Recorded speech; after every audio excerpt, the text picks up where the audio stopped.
भारतीय रक्षा क्षेत्र से जुड़ी एक बड़ी खबर सामने आ रही है, जहां भारत ने बना लिया है एक सुपर आधुनिक रडार, वो भी पूरी तरह स्वदेशी। दरअसल भारतीय रक्षा क्षेत्र की बड़ी कंपनी भारत इलेक्ट्रॉनिक्स लिमिटेड यानी BEL ने इस उपलब्धि को हासिल किया है और भारत की रक्षा क्षेत्र में आत्मनिर्भरता की दिशा में उठाया है एक महत्वपूर्ण कदम। कंपनी ने हाल ही में अपने नवीनतम तकनीक advance multi function active electronically scanned array radar, जिसे अमर यानी AMAR नाम दिया गया है, उसे पेश किया है। ये अगली पीढ़ी का सेंसर है जो आधुनिक युद्ध क्षेत्र की जागरूकता को नया आयाम देगा, भारत की हवाई और ज़मीनी रक्षा संरचना को बेहद मजबूत बनाएगा। दरअसल ये एक लैंड बेस्ड रडार सिस्टम है जिसे BEL ने डेवलप किया है।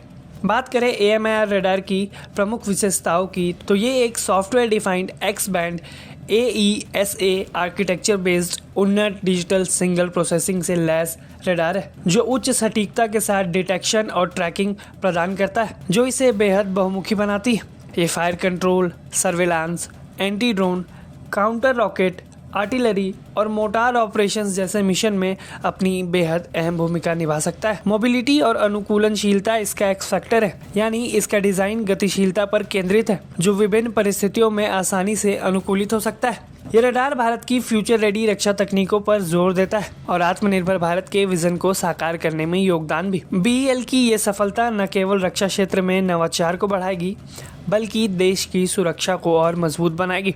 रक्षा विशेषज्ञों का मानना है कि ऐसे ऑर्डर और तकनीकी प्रगति से भारत वैश्विक स्तर पर रक्षा निर्यात में अपनी स्थिति मजबूत कर सकता है। आने वाले समय में BEL जैसी कंपनियां भारत को रक्षा तकनीक का प्रमुख केंद्र बनाने में बेहद अहम भूमिका निभाएंगी। आपको बता दें कि भारत इलेक्ट्रॉनिक्स लिमिटेड यानी BEL ने 1 जनवरी 2026 के बाद से अब तक करीब 596 करोड़ रुपए के अतिरिक्त ऑर्डर हासिल किए हैं। इन ऑर्डरों में ड्रोन डिटेक्शन और jamming system, mobile communication terminal, software solutions, upgrade, spares और सर्विसेज जैसे प्रमुख आइटम शामिल है। ये जानकारी रक्षा मंत्रालय के प्रवक्ता और रक्षा उत्पादन विभाग द्वारा साझा की गई है। आप BEL द्वारा विकसित की गई इस नई रडार टेक्नोलॉजी पर क्या राय रखते हैं? हमें अपनी राय कमेंट में ज़रूर बताएं। ब्यूरो रिपोर्ट, भारत तक।